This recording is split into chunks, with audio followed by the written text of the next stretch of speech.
Matthew Henry's Commentary on the Whole Bible. 1 Samuel 6. In this chapter we have the return of the ark to the land of Israel, whither we are now gladly to attend it, and observe 1. How the Philistines dismissed it, by the advice of their priests, verses 1 to 11, with rich presents to the God of Israel, to make an atonement for their sin, verses 3 to 5, and yet with a project to bring it back, unless Providence directed the kind, contrary to their inclination, to go to the land of Israel, verses 8 and 9. 2. How the Israelites entertained it. 1. With great joy and sacrifices of praise, verses 12 to 18. 2.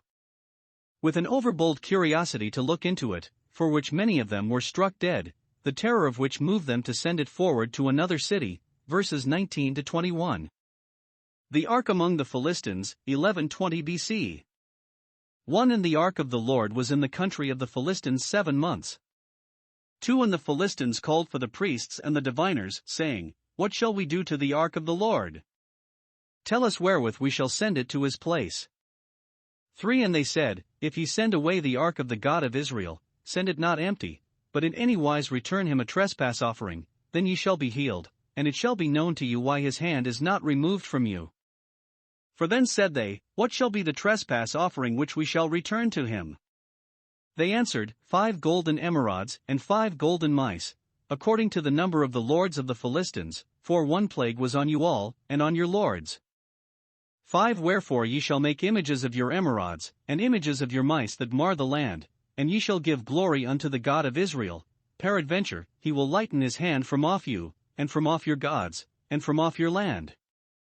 6. Wherefore then do ye harden your hearts, as the Egyptians and Pharaoh hardened their hearts? When he had wrought wonderfully among them, did they not let the people go, and they departed? 7. Now therefore make a new cart, and take 2 milch kine, on which there hath come no yoke, and tie the kine to the cart, and bring their calves home from them. 8. And take the ark of the Lord, and lay it upon the cart, and put the jewels of gold, which ye return him for a trespass offering, in a coffer by the side thereof, and send it away, that it may go. 9. And see, if it goeth up by the way of his own coast to Beth Shemesh, then he hath done us this great evil, but if not, then we shall know that it is not his hand that smote us, it was a chance that happened to us. The first words of the chapter tell us how long the captivity of the ark continued. It was in the country of the Philistines 7 months. In the field of the Philistines, so it is in the original, from which some gather that, having tried it in all their cities, and found it a plague to the inhabitants of each, at length they sent it into the open fields, upon which mice sprang up out of the ground in great multitudes, and destroyed the corn which was now nearly ripe and marred the land. With that judgment they were plagued, verse 5, and yet it is not mentioned in the foregoing chapter. So God let them know that wherever they carried the ark, so long as they carried it captive, they should find it a curse to them. Cursed shalt thou be in the city, and cursed in the field, Deuteronomy 28 verse 16. But most take it to signify, as we render it, the country of the Philistines. Now 1. 7 months Israel was punished with the absence of the ark, that special token of God's presence. How bare did the tabernacle look without it? How was the holy city now a desolation, and the holy land a wilderness? A melancholy time no doubt it was to the good people among them, particularly to Samuel, but they had this to comfort themselves with, as we have in the like distress when we are deprived of the comfort of public ordinances, that, wherever the ark is, the Lord is in his holy temple, the Lord's throne is in heaven, and by faith and prayer we may have access with boldness to him there. We may have God nigh unto us when the ark is at a distance. 2. 7 months the Philistines were punished with the presence of the ark, so long it was a plague to them, because they would not send it home sooner. Note, sinners lengthen out their own miseries by obstinately refusing to part with their sins. Egypt's plagues would have been fewer than 10 if Pharaoh's heart had not been hardened not to let the people go. But at length it is determined that the ark must be sent back. There is no remedy, they are undone if they detain it. 1. The priests and the diviners are consulted about it, verse 2. They were supposed to be best acquainted both with the rules of wisdom, and with the rites of worship and atonement. And the Israelites being their neighbors, and famed above all people for the institutions of their religion, they had no doubt the curiosity to acquaint themselves with their laws and usages, and therefore it was proper to ask them, "What shall we do to the ark of Jehovah?" All nations have had a regard to their priests, as the men whose lips keep knowledge. Had the Philistines diviners? We have divines, of whom we should inquire wherewith we shall come before the Lord, and bow ourselves before the Most High God. 2. They give their advice very fully, and seem to be very unanimous in it. It was a wonder they did not, as friends to their country, give it, ex officio officially, before they were asked. 1. They urge it upon them that it was absolutely necessary to send the ark back, from the example of Pharaoh and the Egyptians, verse 6. Some, it may be, were loath to yield, and were willing to try it out with the ark a while longer, and to them they apply themselves, "Wherefore do you harden your hearts, as the Egyptians and Pharaoh did?" It seems they were well acquainted with the Mosaic history, and could cite precedents out of it.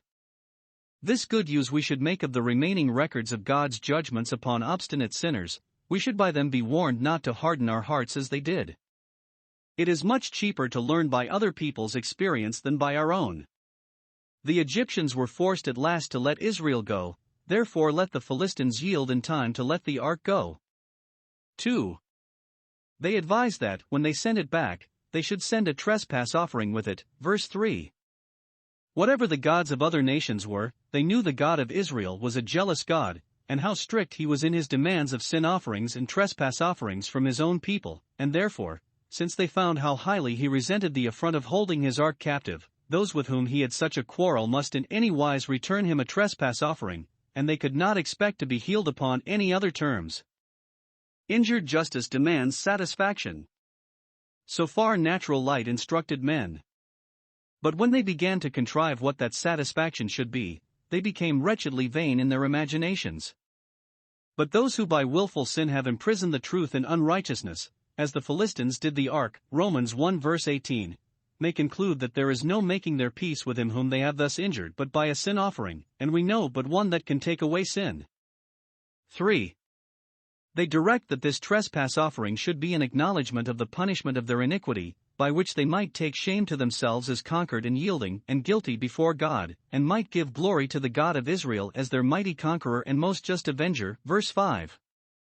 They must make images of the emerods, that is, of the swellings and sores with which they had been afflicted, so making the reproach of that shameful disease perpetual by their own act and deed, Psalm 78 verse 66, also images of the mice that had marred the land, owning thereby the almighty power of the God of Israel, who could chastise and humble them, even in the day of their triumph, by such small and despicable animals. These images must be made of gold, the most precious metal, to intimate that they would gladly purchase their peace with the God of Israel at any rate, and would not think it bought too dearly with gold, with much fine gold. The golden emerods must be, in number, 5, according to the number of the lords, who, it is likely, were all afflicted with them, and were content thus to own it. It was advised that the golden mice should be 5 too, but because the whole country was infested with them, it should seem, upon second thoughts, they sent more of them, according to the number both of the fenced cities and of the country villages, verse 18. Their priests reminded them that one plague was on them all. They could not blame one another, for they were all guilty, which they were plainly told by being all plagued. Their proposal to offer a trespass offering for their offense was conformable enough to divine revelation at that time, but to send such things as these for trespass offerings was very foreign, and showed them grossly ignorant of the methods of reconciliation appointed by the law of Moses, for there it appears all along that it is blood, and not gold, that makes atonement for the soul. 4. They encouraged them to hope that hereby they would take an effectual course to get rid of the plague. You shall be healed, verse 3. For, it seems, the disease obstinately resisted all the methods of cure their physicians had prescribed. Let them therefore send back the ark, and then, say they, it shall be known to you why his hand is not removed from you, that is, by this it will appear whether it is for your detaining the ark that you are thus plagued, for, if it be, upon your delivering it up the plague will cease. God has sometimes put his people upon making such a trial, whether their reformation would not be their relief. Prove me now herewith, saith the Lord of hosts, Malachi 3 verse 10, Haggai 2 verses 18 and 19. Yet they speak doubtfully, verse 5 peradventure, he will lighten his hand from off you, as if now they began to think that the judgment might come from God's hand, and yet not be removed immediately upon the restitution of the ark, however, that was the likeliest way to obtain mercy. Take away the cause and the effect will cease. 5. Yet they put them in a way to make a further trial whether it was the hand of the God of Israel that had smitten them with these plagues or no. They must, in honor of the ark, put it on a new cart or carriage, to be drawn by 2 milch cows, that had calves daily sucking them, verse 7, and used to draw, and inclined to home, both for the sake of the crib where they were fed and of the calves they nourished, and, besides, altogether unacquainted with the road that led towards the land of Israel. They must have no one to lead or drive them, but must take their own way, which in all reason, one might expect, would be home again, and yet, unless the God of Israel, after all the other miracles he has wrought, will work one more, and by an invisible power lead these cows, contrary to their natural instinct and inclination, to the land of Israel, and particularly to Beth Shemesh, they will retract their former opinion, and will believe it was not the hand of God that smote them, but it was a chance that happened to them, verses 8 and 9. Thus did God suffer himself to be tempted and prescribed to, after he had been otherwise affronted by these uncircumcised Philistines. Would they have been content that the honor of Dagon, their god, should be put upon such an issue as this? See how willing bad men are to shift off their convictions of the hand of God upon them, and to believe, when they are in trouble, that it is a chance that happens to them, and, if so, the rod has no voice which they are concerned to hear or heed. The restoration of the ark, 1119 BC. 10 And the men did so, and took 2 milch kine, and tied them to the cart, and shut up their calves at home. 11 And they laid the ark of the Lord upon the cart, and the coffer with the mice of gold, and the images of their emerods. 12 And the kine took the straight way to the way of Beth Shemesh, and went along the highway, lowing as they went, and turned not aside to the right hand or to the left. And the lords of the Philistines went after them unto the border of Beth Shemesh. 13 And they of Beth Shemesh were reaping their wheat harvest in the valley, and they lifted up their eyes, and saw the ark, and rejoiced to see it. 14 And the cart came into the field of Joshua, a Bethshemite, and stood there, where there was a great stone, and they clave the wood of the cart, and offered the kine a burnt offering unto the Lord. 15 And the Levites took down the ark of the Lord, and the coffer that was with it, wherein the jewels of gold were, and put them on the great stone, and the men of Beth Shemesh offered burnt offerings and sacrificed sacrifices the same day unto the Lord. 16 And when the 5 lords of the Philistines had seen it, they returned to Ekron the same day. 17 And these are the golden emerods which the Philistines returned for a trespass offering unto the Lord, for Ashdod 1, for Gaza 1, for Askelon 1, for Gath 1, for Ekron 1, 18 And the golden mice, according to the number of all the cities of the Philistines belonging to the 5 lords, both of fenced cities and of country villages, even unto the great stone of Abel, whereon they set down the ark of the Lord, which stone remaineth unto this day in the field of Joshua the Bethshemite. We are here told 1. How the Philistines dismissed the ark, verses 10 and 11. They were made as glad to part with it as ever they had been to take it. As God had fetched Israel out of the house of bondage, so now he fetched the ark out of its captivity, in such a manner as that Egypt was glad when they departed. Psalm 105 verse 38. 1. They received no money or price for the ransom of it, as they hoped to do, even beyond a king's ransom. Thus it is prophesied of Cyrus, Isaiah 45 verse 13, He shall let go my captives, not for price nor reward. Nay 2. They gave jewels of gold, as the Egyptians did to the Israelites, to be rid of it. Thus the ark that was carried into the land of the Philistines, a trophy of their victory, carried back with it trophies of its own, and lasting monuments of the disgrace of the Philistines. Note, God will be no loser in his glory, at last, by the successes of the church's enemies against his ark, but will get himself honor from those that seek to do dishonor to him. 2. How the kine brought it to the land of Israel, verse 12. They took the straight way to Beth Shemesh, the next city of the land of Israel, and a priest's city, and turned not aside. This was a wonderful instance of the power of God over the brute creatures, and, all things considered, no less than a miracle that cattle unaccustomed to the yoke should draw so even, so orderly, and still go forward, that, without any driver, they should go from home, to which all tame creatures have a natural inclination, and from their own calves, to which they had a natural affection, that, without any director, they should go the straight road to Beth Shemesh, a city 8 or 10 miles Off, never miss the way, never turn aside into the fields to feed themselves, nor turn back home to feed their calves. They went on lowing for their young ones, by which it appeared that they had not forgotten them, but that nature was sensible of the grievance of going from them. The power of the God of nature therefore appeared so much the greater, in overruling one of the strongest instincts of nature. These two kine, says Dr. Lightfoot, knew their owner, their great owner, Isaiah 1 verse 3, whom Hophni and Phinehas knew not, to which I may add they brought home the ark to shame the stupidity of Israel, that made no attempt to fetch it home. God's providence is conversant about the motions even of brute creatures, and serves its own purposes by them. The lords of the Philistines, with a suitable retinue no doubt, went after them, wondering at the power of the God of Israel, and thus those who thought to triumph over the ark were made to go like menial servants after it. 3. How it was welcome to the land of Israel. The men of Beth Shemesh were reaping their wheat harvest, verse 13. They were going on with their worldly business, and were in no care about the ark, made no inquiries what had become of it. If they had, it is likely they might have had private intelligence beforehand of its coming, and might have gone to meet it, and conduct it into their own border. But they were as careless as the people that sealed their own houses, and let God's house lie waste.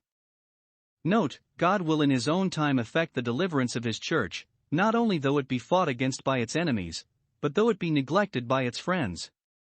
Some observe that the returning ark found the men of Beth Shemesh, not idling or sporting in the streets of the city, but busy, reaping their corn in their fields, and well employed.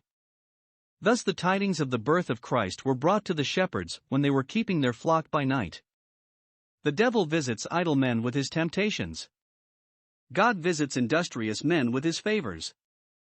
The same invisible hand that directed the kine to the land of Israel brought them into the field of Joshua, and in that field they stood, some think for the owner's sake, on whom, being a very good man, they suppose God designed to put this honor. I rather think it was for the sake of the great stone in that field, which was convenient to put the ark upon, and which is spoken of, verses 14, 15 and 18. Now 1. When the reapers saw the ark, they rejoiced, verse 13, their joy for that was greater than the joy of harvest, and therefore they left their work to bid it welcome. When the Lord turned again the captivity of his ark, they were like men that dream, then was their mouth filled with laughter, Psalm 126 verses 1 and 2. Though they had not zeal and courage enough to attempt the rescue or ransom of it, yet, when it did come, they bade it heartily welcome. Note, the return of the ark, and the revival of holy ordinances, after days of restraint and trouble, cannot but be matter of great joy to every faithful Israelite. 3. They offered up the kine for a burnt offering, to the honor of God, and made use of the wood of the cart for fuel, verse 14. Probably the Philistines intended these, when they sent them, to be a part of their trespass offering, to make atonement, verses 3 and 7. However, the men of Beth Shemesh looked upon it as proper to make this use of them, because it was by no means fit that ever they should be put to any other use. Never shall that cart carry any common thing that has once carried that sacred symbol of the divine presence, and the kine had been under such an immediate guidance of heaven that God had, as it were, already laid claim to them. They were servants to him, and therefore must be sacrifices to him, and no doubt were accepted though females, whereas, in strictness, every burnt offering was to be a male. 3. They deposited the ark, with a chest of jewels that the Philistines presented, upon the great stone in the open field, a cold lodging for the ark of the Lord, and a very mean one, yet better so than in Dagon's temple, or in the hands of the Philistines. It is desirable to see the ark in its habitation in all the circumstances of solemnity and splendor, but better have it upon a great stone, and in the fields of the wood, than be without it. The intrinsic grandeur of instituted ordinances ought not to be diminished in our eyes by the meanness and poverty of the place where they are administered.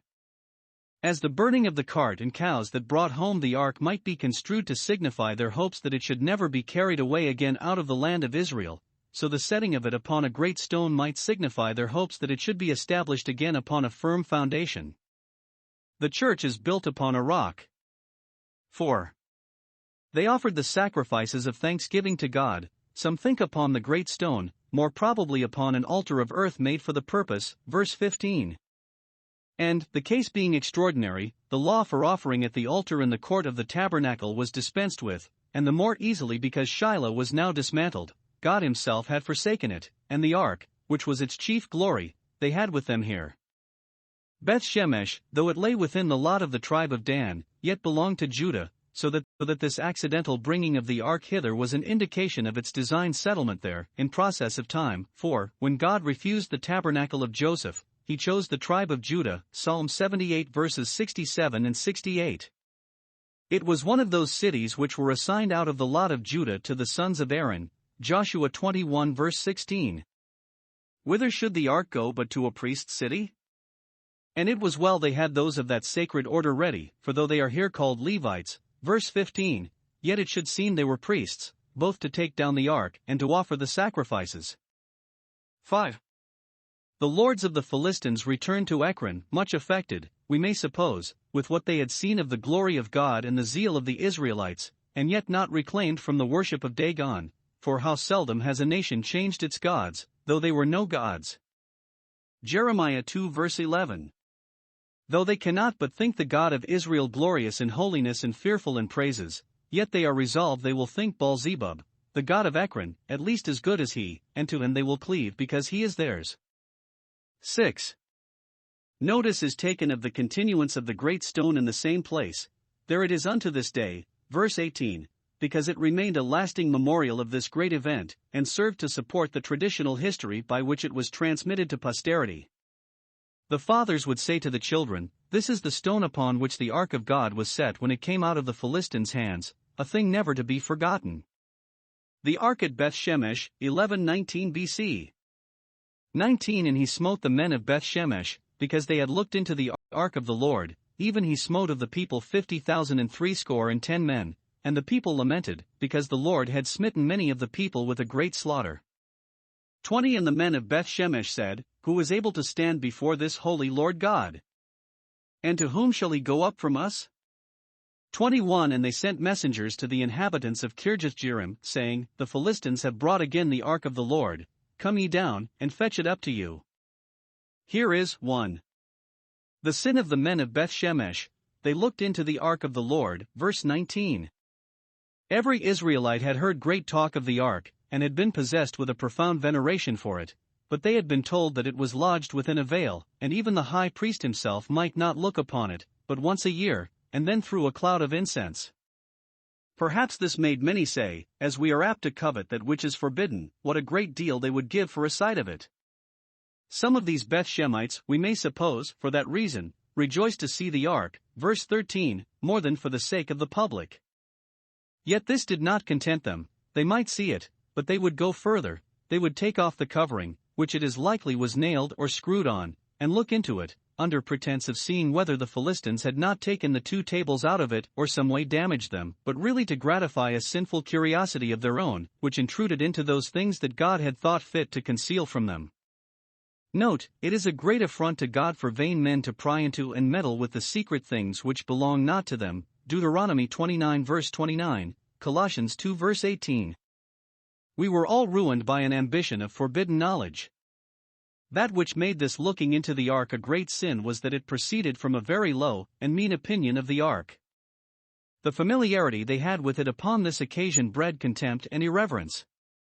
Perhaps they presumed upon their being priests, but the dignity of the ministerial office will be so far from excusing that it will aggravate a careless and irreverent treatment of holy things. They should, by their example, have taught others to keep their distance and look upon the ark with a holy awe. Perhaps they presumed upon the kind entertainment they had given the ark, and the sacrifices they had now offered to welcome it home with, for which they thought the ark was indebted to them, and they might be allowed to repay themselves with the satisfaction of looking into it. But let no man think that his service done for God will justify him in any instance of disrespect or irreverence towards the things of God.